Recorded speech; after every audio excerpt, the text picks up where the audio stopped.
We all love the ocean, whether it's the amazing sea life, surfing, swimming, or enjoying the beautiful views. Although the ocean is beautiful and fun, many people rely on the ocean. Whether it's my family's oyster farm, fishing, clamming, or whale watching, many people need the ocean to be healthy, to be able to make income, or food to survive. Sadly, many of the ocean's vital ecosystems are in danger. One great threat the ocean is facing is ocean acidification. As carbon dioxide levels rise due to the burning of fossil fuels, the world's oceans absorb a significant amount of CO2. Although this is usually beneficial, due to the high pollution in the world now, it causes a chemical imbalance that increases the acidity of ocean waters, and this can lead the pH to decrease. This can cause many issues, from the destruction of coral reefs, which is home to 25% of all marine life, to the breaking down of shells on marine creatures. The breaking down of shells applies to mollusks such as oysters, clams, and mussels, as well as crabs and other creatures with calcium-based exoskeletons. Although this threat targets the marine environment, it can also affect global warming patterns, causing a sort of positive feedback loop. This is due to the destruction of important phytoplankton that produce DMS, or dimethyl sulfide. This helps to form clouds and creates a sort of cooling effect.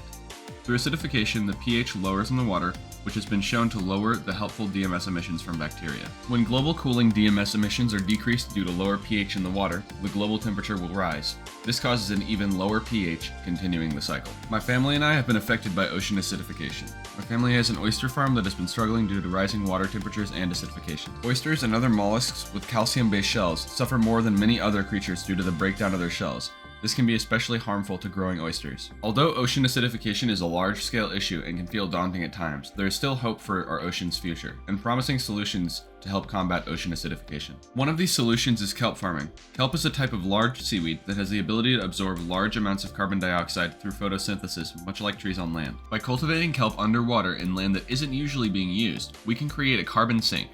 These kelp farms can mitigate ocean acidification by absorbing CO2 while also providing a habitat for marine life, nutrient cycling, and improving water quality. Kelp farming is also simple. Kelp spores are seeded into a grow line and then strung in between buoys. This makes it easy to pull them in for harvest.